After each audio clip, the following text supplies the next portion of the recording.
Okay.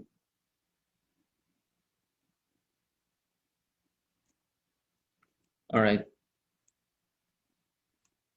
So let me just go through this checklist here. We have the recording on. Let me confirm that. Okay, the recording's on. Waiting room is disabled. I have a co-host here as well. Let me disable annotations from here if I can. Okay. Participants' mic is disabled. Yes, it's disabled. Okay.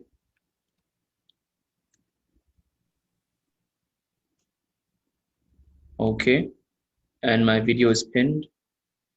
Let me just check that as well. Okay. All right, great. So let's start.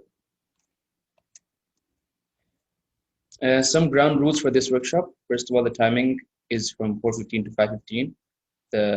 The content itself, the webinar itself will last about 45 minutes, and the last 10 minutes, 15 minutes will be for questions. Mobile phones, I'd recommend everyone who's attending here to put their mobile phones on silent so they can focus on the workshop. If you're attending this from a mobile phone, then try to stick to the workshop as much as you can and don't get distracted. Questions, anybody can ask questions during the workshop by typing in the chat. If, however, you want to use the mic, then you'll have to do that in the end of the workshop. Notes, I'd recommend everyone who's attending here to note these things down because they're very useful and they'll help you in the long term. Okay. A short introduction about me. I am Muhammad Abdul, certified Mars Fitness Life coach and also coach with Mumkin.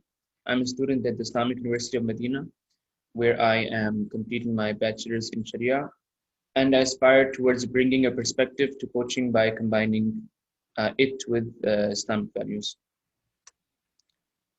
So what are the workshop objectives for today?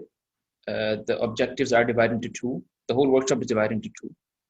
The first part is refine your shopping and spending habits. This includes spending less than you make, researching products before buying, anticipating your needs and meeting them differently, learning how to buy things for less. The second part is developing your saving habits, saving early and often, learning how to create a budget and use it, doing things yourself, and wearing out your belongings. Some points to note here. Many of the tips mentioned here are strongly related to each other, so the categorization is not strict. Many of the points come under both saving and spending, but there's a clear difference in the categorization that I've done over here. Consider these tips as a menu of options, explore the ones that interest you and leave the rest. However, if you see that you're leaving a certain tip or you're not interested in that, you might want to examine your attitude towards this particular advice and why you've decided not to uh, explore it. There are hundreds of ways to save money. Obviously, you cannot cover them all here. Frugality is about enjoyment, not penny pinching. Frugality, meaning being economical with your money, is about enjoyment. It's not about penny pinching. It's not about taking out the happiness of your life. It's about enjoyment. So let's start with a story here. When I moved to university, my dad gave me an allowance. I moved to university in January 2019, and my dad gave me a certain allowance, which was enough for the month. But because of my poor management of uh, this allowance, I ran out of all the money. I think in the middle of the month, and then I had to ask him again, and then again because of poor management, I ran out of the money again, and I had to ask him again. So this tells us that uh, poor personal financing management leads to a person asking other people for help. It leads to sometimes his daily life being interrupted because he's run out of money. So let's look in this workshop how we can improve our spending and saving habits so that these kind of things don't happen with us. So let's start with part one, refining your shopping and spending habits. So let me ask you a question here. There is a phrase called living within your means. What does this phrase mean to you? What does it signify to you? Type your answer in the chat and I'll give you 20 minutes. Sorry, I'll give you 2 minutes.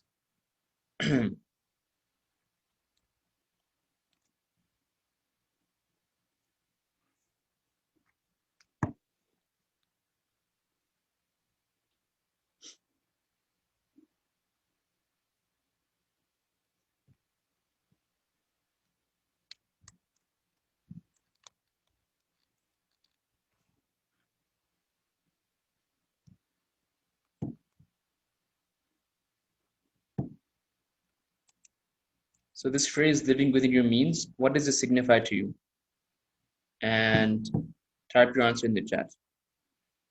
With deaf access to adjust your compenses. Okay, keeping your income in mind, right? That's correct. That's correct.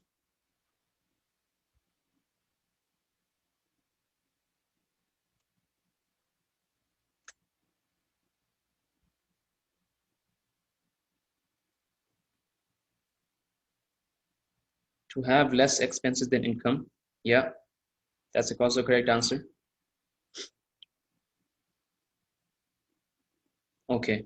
To adjust your compenses, or maybe that means to adjust your expenses, keeping your income in mind, and to have less expenses than income. Okay, these answers are enough for right now. So let's explore what this phrase means. Umasan says debit less than credit, right? So living within your means includes three things. This means to buy only what you can prudently afford, meaning to buy only what you can afford while considering the future at hand, considering your financial future at hand. To avoid debt unless you have an assurance that you will be able to pay it promptly, and to always have something put away for bad times. And bad times always come. What do you gain from living within your means? You gain three things: a waiting period to reconsider your buying decisions. For example, you wanted to buy a new phone, but you didn't have the money for that, so you held on to that decision. Now, over the few months that you gathered up your savings for this phone, you realize that in fact, your current phone is just as good as the new phone you're about to buy, and you actually don't need this phone. Similar things can be said for buying a new car or moving into a new house. So this gives you a period of time to reconsider your decisions. The second thing is using and enjoying what you have to its fullest extent, whether it be your old car, which is still working fine, your running shoes, which you enjoy wearing and they still have some life in them. The second thing it allows you to do is to prepare for bad economic times. The second thing when it comes to improving your spending and shopping habits is spending less than you earn. It's hard to save if there's nothing much to be saved. Spending more than you make not only digs you into a financial hole, but it leads to stress, hardship, and conflict.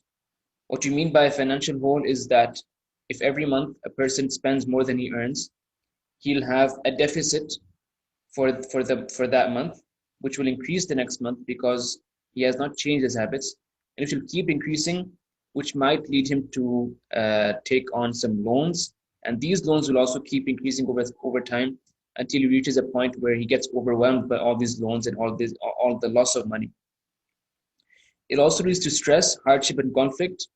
Um, when a person realizes that he is out of money or he is in debt, life gets very stressful, and uh, he sleeps worse, and these kind of things happen.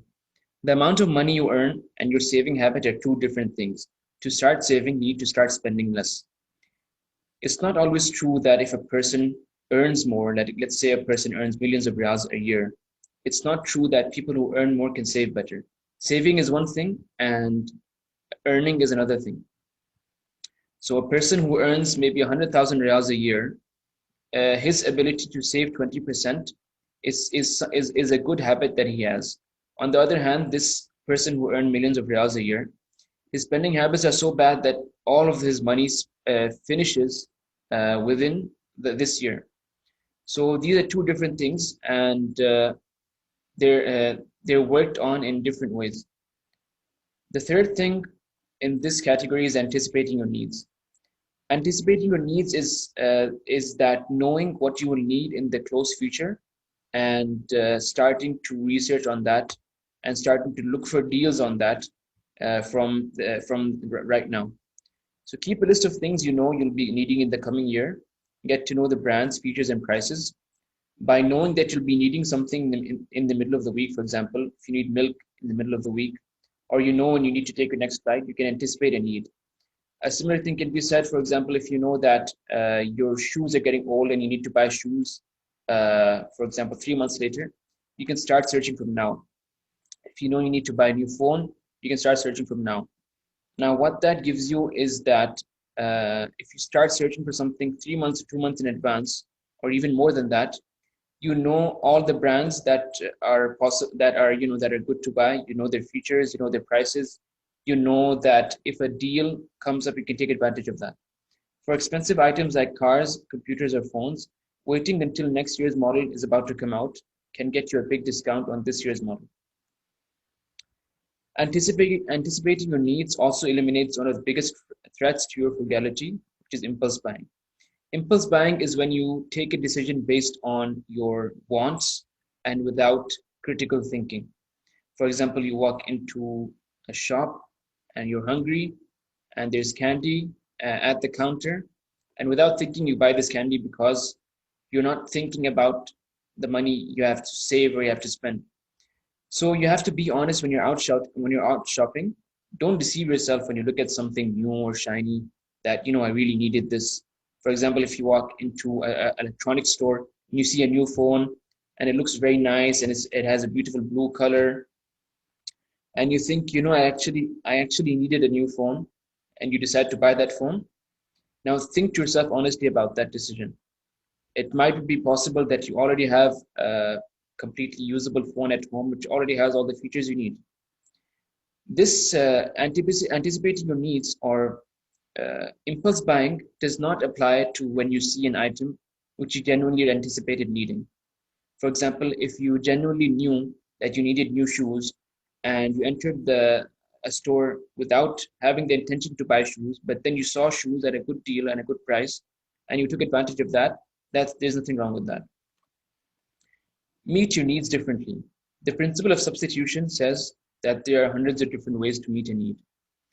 The average mindset states that you need more or better things to satisfy your needs, but that is not always true. It's not always true that cheaper pleasures are less pleasurable. So let's take the example of a certain need, which is freedom. Now, if a person, let's talk about a certain person who enjoys freedom and who feels like freedom is one of his basic needs. So what are the underlying needs behind freedom? What he wants is to travel. He might want to change the scenery. If he lives in the middle of a city, he might want to see mountains or forests or beaches. He might want to taste new foods. He might want to meet new people. So looking at these underlying needs, meeting new people, tasting new food, changing scenery, he should ask himself, can I meet these needs without traveling halfway over the world to a distant country? Can I meet these needs within my country? Is there a city in my country which has a beach or which has forests, which has mountains, where there will be new food, where there will be a new language that people will be speaking, or perhaps maybe not in the country itself or a close by country where you can meet those needs? So it's possible that he finds a solution for that closer to himself than he thinks. You can think similarly of your other needs, education, exercise, and other needs that you have. And remember, substitution doesn't mean limitation. We're not trying to compromise on enjoyment and on quality. We're not saying that leave the more enjoyable thing and settle down for a less enjoyable thing. We're saying that settle down or settle for an equally enjoyable or more enjoyable thing, which will be cheaper for you. The fifth thing here is to do your research. When it comes to shopping, research falls into four types. The first part is value or price, which is obvious. The second part is quality. Now, for example, if you're buying new furniture, you want to see what the fabric, what the quality of the fabric is. Is the furniture flimsy or is it stable? Can it last a long period of time? Is it screwed in properly? Is the joinery of the wood in decent condition? The third thing that you should research about is durability, especially for something that you want to wear for a long time. If you have an intention to buy shoes which you want to last, for example, you want them to last for 10 years, then you should, when buying those shoes, you'll examine the fabric, you'll examine the size, you'll examine, for example, the quality of the leather, you'll examine how fast it wears out. You will read reviews of these shoes from other customers who bought the shoe, because you want this to last a long time. If you're buying something that you only use occasionally, for example, if you're buying some novelty item or some sort of toy that that you only use occasionally, then you don't need to search too much about it, and you don't need to put a lot of money in that. It's possible that by putting a lot of money into something that's durable, for example, if you pay 400 reals or 500 reals for shoes that last 10 years, this will be more cost effective than if you were to buy 100 reals shoes every year. So these quality shoes would save you about 500 reals in the long run. Also search for multiple use. Is this item that you're buying, can it do the job of multiple items? For example, we will discuss this in the next slide. For example, if you look at kitchen cutlery and utensils, is it possible that you buy one pot that can do the job of 5 other pots? Because this will save you money in the long run. Another tip here is to read reviews and comments and ratings from online marketplaces such as Amazon.com, Alibaba.com, etc. Over here, you have people who have tried the products maybe for a long time. They will tell you in these reviews, you will understand what the faults of the products are and what the benefits of the products are. So this example was what I was talking about here. So imagine this. You have a 50 real pot here, which does the job of all these other pots. Now this can cost 50 reals, this can cost about say 100 reals. This is a spaghetti cooker. This might cost you 70 reals. This is a rice cooker, might cost you 100 reals. This is a coffee pot, which costs you maybe 20 reals. This item maybe costs you 75 reals. So essentially speaking, the pot that you can see at the top of the screen, the silver pot, which costs you 50 reals, it can do the job of all these other pots. That's something that will save you a lot of money. Yes, if you are a fan of cooking, if you are a professional chef, if you like spending money on expensive kitchen items, that's your choice. But if you honestly want to save, you will understand that this little pot here, even though it doesn't look very special, and it's not very expensive, but it is of a decent quality, it can do all the applications that these other pots offer, which is frying, boiling, rice cooking, and so on. The sixth tip here is to buy it for less. Now, this is a very interesting and long topic. There are dozens of ways to buy things for less. Let's discuss a few of them in more detail. The first is comparison shopping.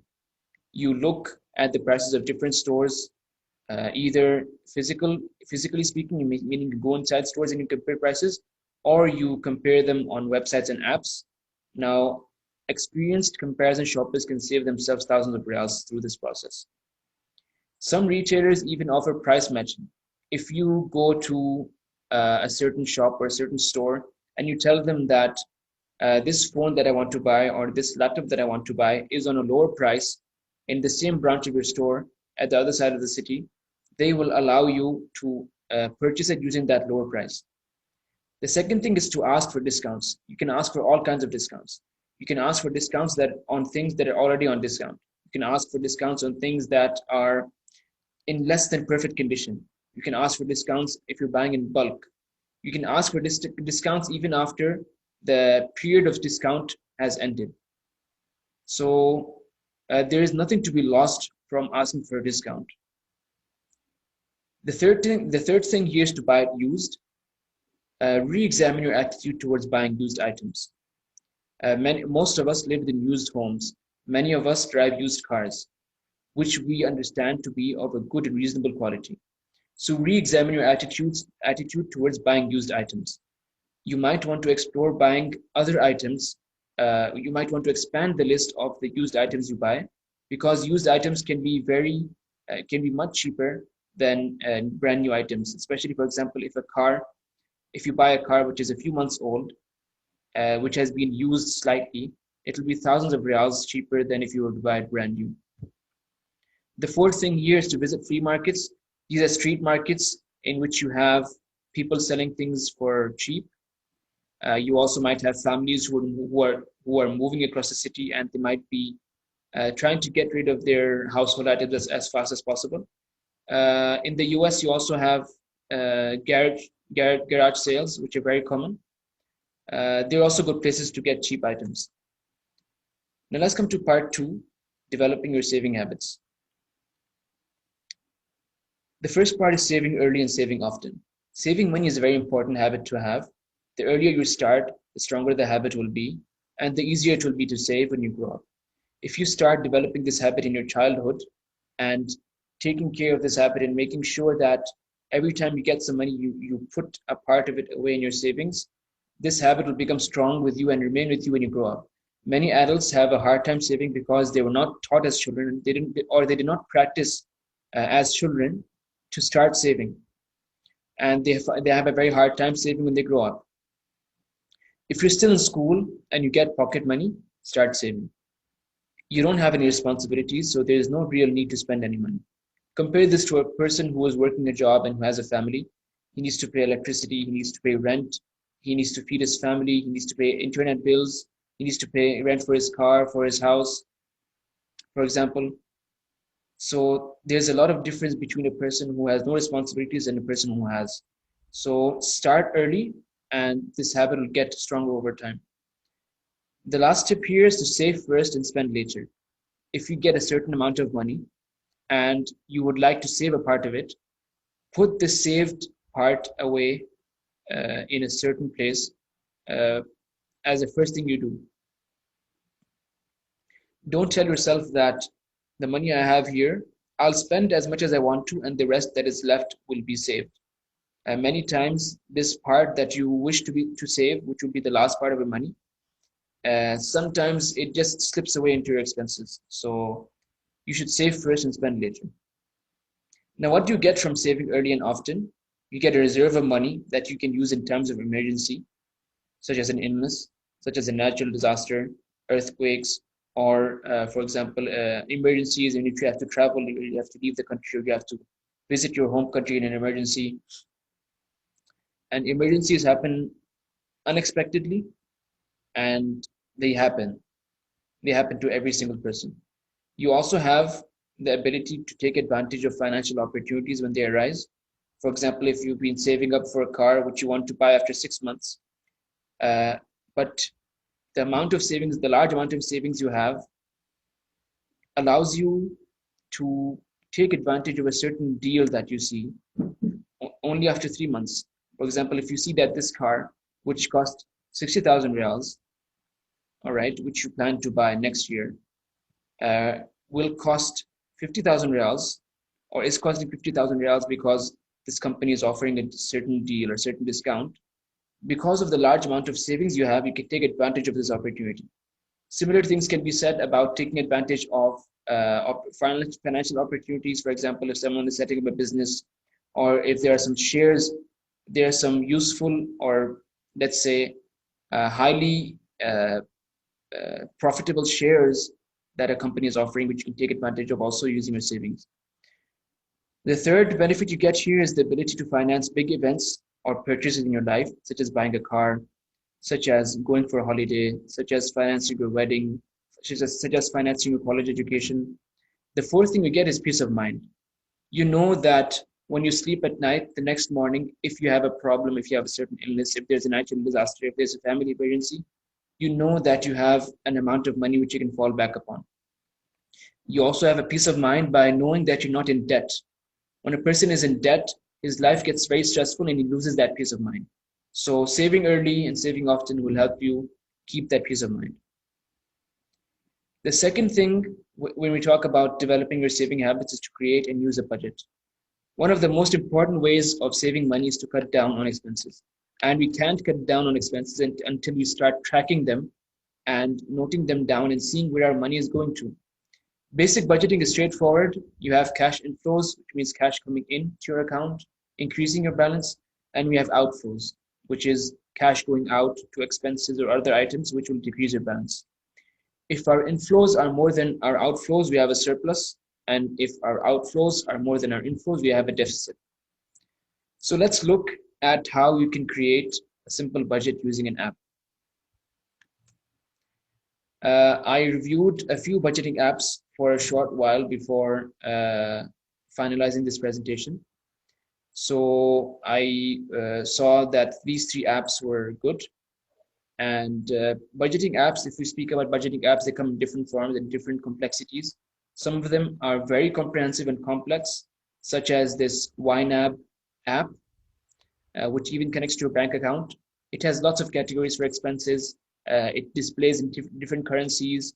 It contains different accounts, cash accounts, saving accounts, checking accounts, and so on. Others are much simpler, such as the Pocket Guard app, which you can see on the right here. And some apps fall in the middle, which are slightly complex, but not very complicated, such as Mint. When I was using Pocket Guard, I noticed that it was very easy to use. So that's the app that I chose to present here.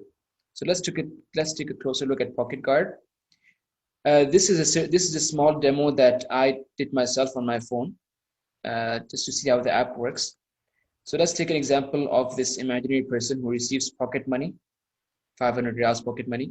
This shows you dollars, but consider it as reals. This app does not have the real currency, so you're gonna have to use dollars or pounds and so on. So this person receives 500 reals in pocket money, and then he goes to McDonald's with his friends, and he spends 108 reals. He buys the internet for 128 reals. And then his uncle gives him a gift for Eid, which is 300 reals. Now, the balance he has left, which means that his income minus his expenses, is 564 reals. It also shows you here the income which you gained this month, 800 reals, and the total expenses you incurred. Now, if you press this purple plus button at the bottom, this menu will open up, which you can see in the middle picture. You can choose from the top whether you want this to be an income or expense.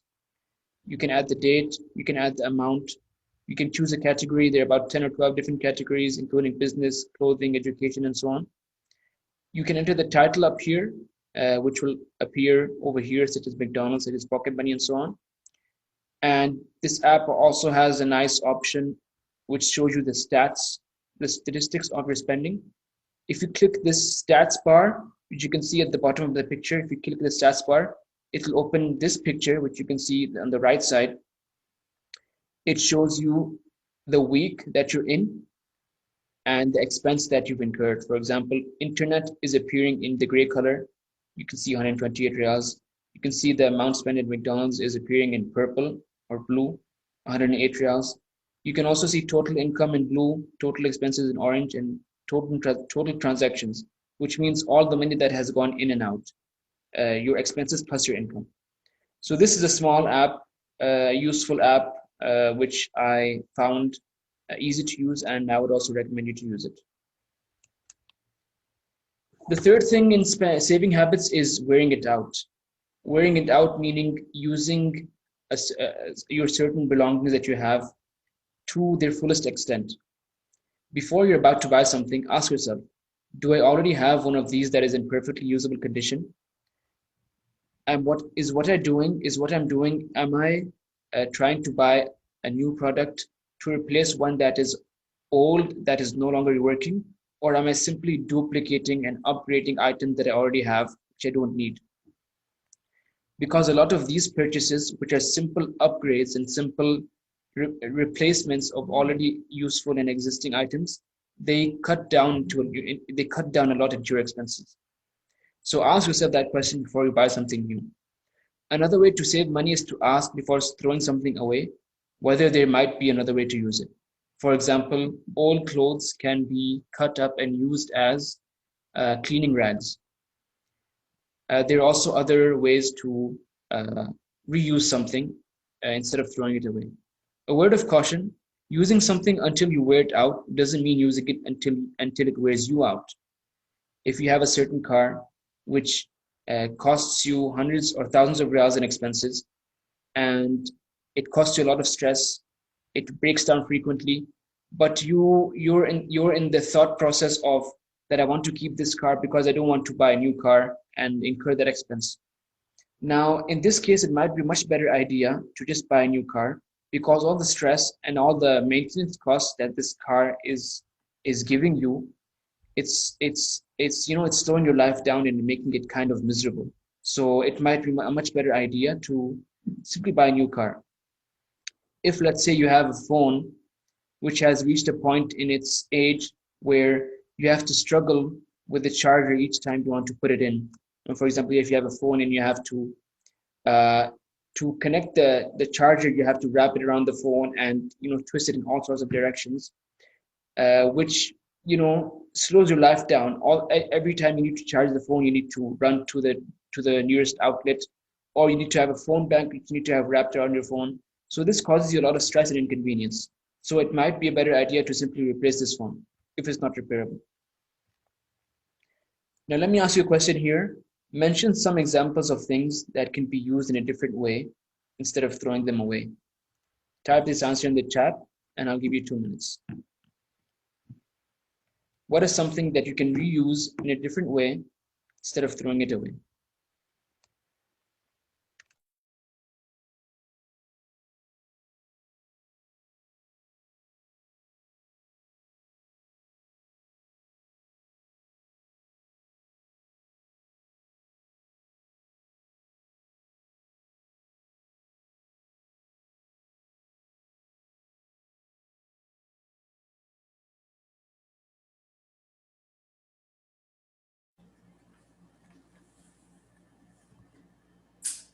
Okay, I'm waiting for your answers here.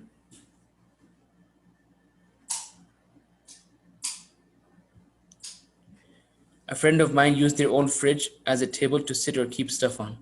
Okay, that's a nice idea.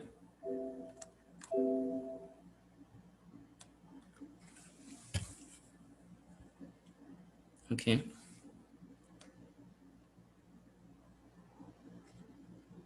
I'm waiting for other creative ideas people have.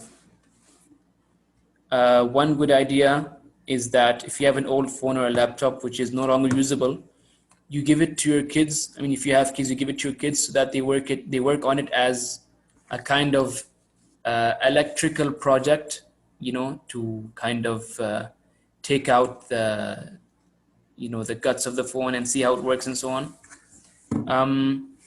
We have another answer here. It says too many things can be recycled as well. Okay. Books can be given to others, right? Another good example is old books and magazines and newspapers can be used as art materials.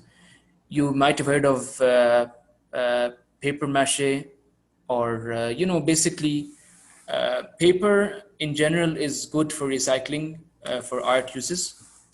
Pfizer says, I just give a lot of things to the ones who need them. For example, clothes, shoes, kids stuff, so we can share with needy people. That's a very nice thing to do. Food packs or packets can be used to contain stuff, right? That's a very good idea. Old packets, old jars of honey, which are, a good quality, or old jars of coffee can be used to contain stuff. Okay, Loman says, I'm using the closet door as racks. Okay, that's a good idea. All right. Bottles and boxes can be used in art and craft. Yes, that's correct. Okay. Thank you. Your answers, mashallah, very creative and show, the imagination you have. Number 4, when it comes to saving habits, is doing it yourself. You can save hundreds of reals by learning how to do simple things yourself. Now ask yourself, can you change a light bulb? Can you fix an old pipe that is leaking? Can you change your car tires? Can you wash dishes? Some people can't wash dishes, or some people are not used to washing dishes. Before you hire a person to do a job for you, ask yourself if you could do it yourself or learn how to do it yourself. For example, plumbing. Now you might have a pipe in the house attached to your sink which is leaking, and because you know basic plumbing, uh, you know how much this pipe costs. You go to the shop, you buy a new pipe, and you replace it, and the pipe costs you 30 reals, and you've saved money. Now imagine a person who does not know basic plumbing, right? He would have to maybe hire a person and pay him maybe 100 reals to come into the house, and he would incur also labor charges. So a simple pipe might cost him 150 reals to replace. and he could save all that money if he knew how to change that pipe. So there are many ways to learn the skills needed for do-it-yourself techniques: YouTube, online courses and websites, and books. You'll be surprised at the amount of tutorials that are available on YouTube, meaning simple things from changing your tire to very complicated things like designing websites, creating games, using a coding language, you know, from the simplest to the most complex things you can find on YouTube. So I'd recommend you explore that. Number 5 is keeping fixed costs low. It turns out fixed costs are exactly that. They're fixed. Fixed costs are costs that you incur on a monthly basis, which you cannot change or remove.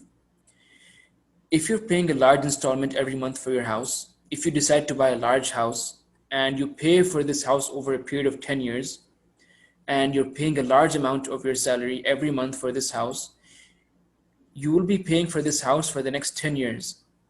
And all the income that you have, a part of it will be going to this house on a monthly basis for a period of 10 years. If you buy a big car, the same thing will happen. And this goes for other expenses as well. These are lifestyle choices that can strain your financial flexibility. So keep these costs low. If a person has a certain income and 60% of it is going to his house, 30% of it is going to his car, 10% of it is going to internet and electricity and water, he only has 10% left to use for dining out, for things that he'd like to buy and so on. Let's look at an example of this case in the next slide. This is an imaginary person that earns $15,000 a month and has a large amount of fixed costs. Now you can see in green, the house rent he pays, or the house installment that he pays, costs him $10,000 a month.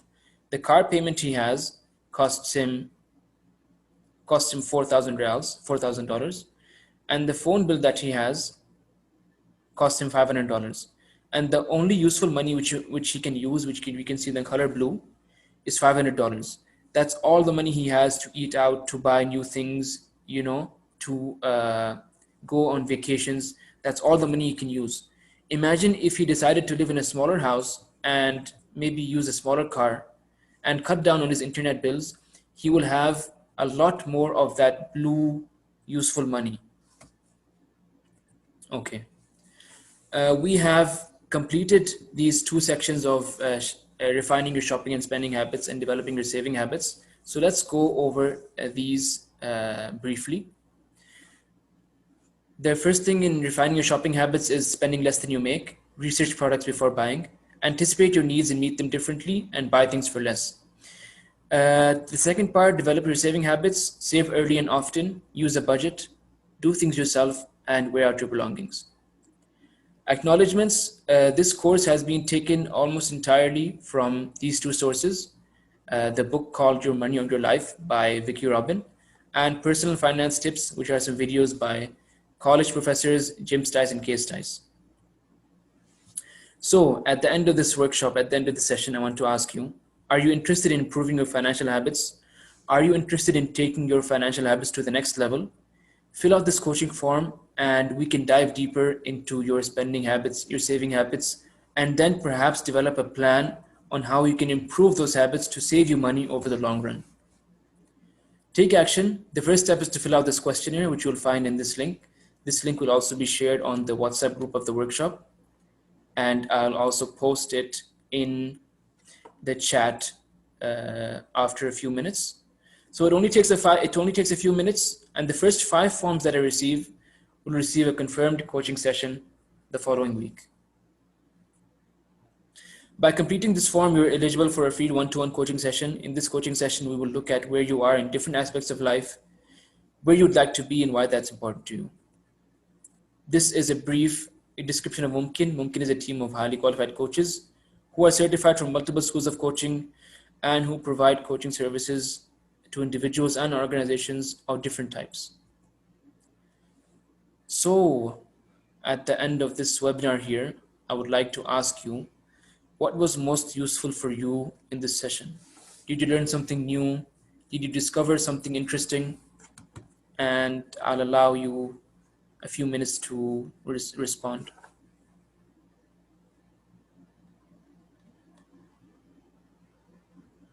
Pocket Guard.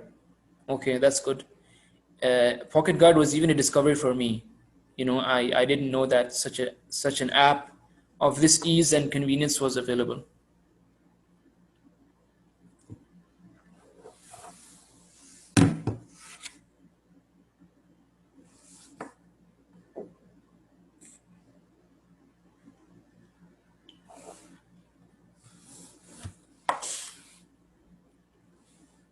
Okay, what else? Pocket Guard. Okay, I'm glad that people are liking this app. That's good.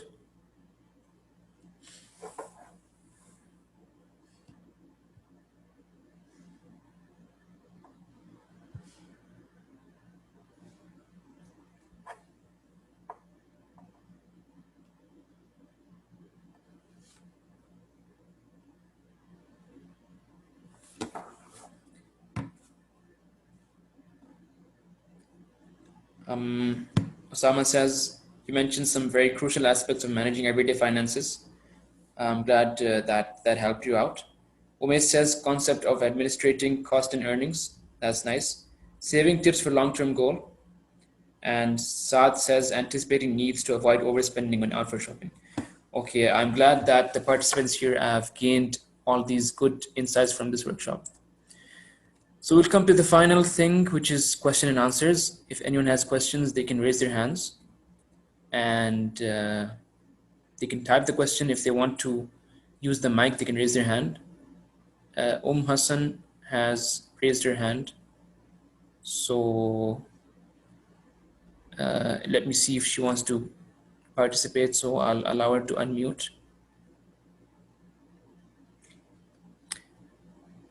Sister Faida says, I'm already using the budget app, which is working fine for me, but I think the whole session was a reminder or awakening for me to look into small things when we spend.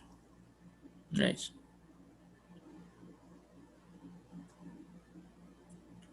Okay, Hassan, do you have anything to say? Yes. Assalamu alaikum. First of all, the whole workshop content is very beneficial and very informative. And the thing I want to ask that, as you said during your workshop, that even on the discounted thing, while we go for shopping, we can ask for discount, more discount. Right. So So I want to ask that how can we convince the other person to give us more discount? This technique of asking for discounts on something that is already discounted, it doesn't always work. It works well in small shops in which the owner is also an employee, and you can ask him personally to give you a discount. So big shops, chain stores, for example, big stores that have many branches across the city, this might not be possible for you. But a good technique is to speak kindly and softly and be respectful to the other person, to the cashier or to the employee. And when the employee sees a person who is treating him respectfully and kindly, he's more likely to give you a discount on that. Okay. Numan is asking for to participate, so I'll allow him to unmute. Assalamu alaikum. Wa alaikum salam wa rahmatullah. Brother, you mentioned that if let's say we have something to spend on and we start investigating 2 or 3 months before, so don't you Right. think the time we spent on it is also has a cost associated with it, and how we balance that thing? Right. If you are simply searching for an item uh, in advance, 3 months or 4 months in advance, if you're searching for it, just sitting at your home and going through different apps or different marketplaces and just searching for that, um, that is free. That doesn't cost you anything. But let's say that you're physically traveling across stores in your city and looking at the prices inside the store. Now, this might cost you maybe 30 riyals, 40 riyals, all these trips, all the fuel you spent, and the hours you spend also might be going out of your free time. But hopefully, this decision you make and the time you spend will allow you to save or to find a product which is thousands of riyals or hundreds of riyals cheaper than the other product.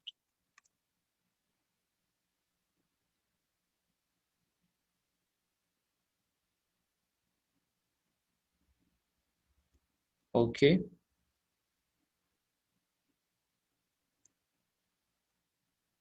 Okay, if anybody else has questions, put them in the chat as well.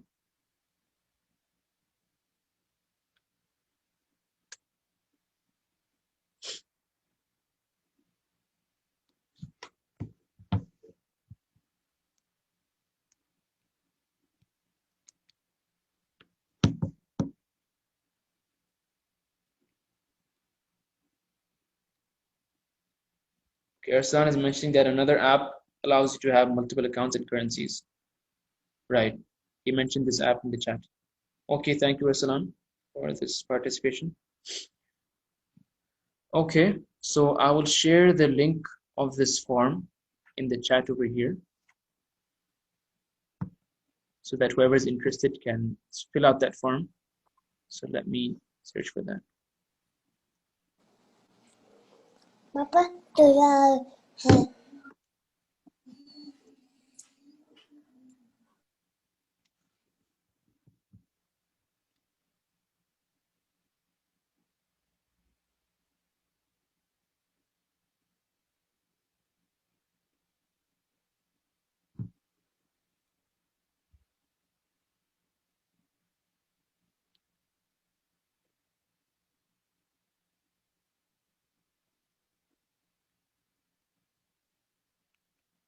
Okay, I've shared the link of the form with you guys here. And you can use this to fill out the form and avail the free coaching session.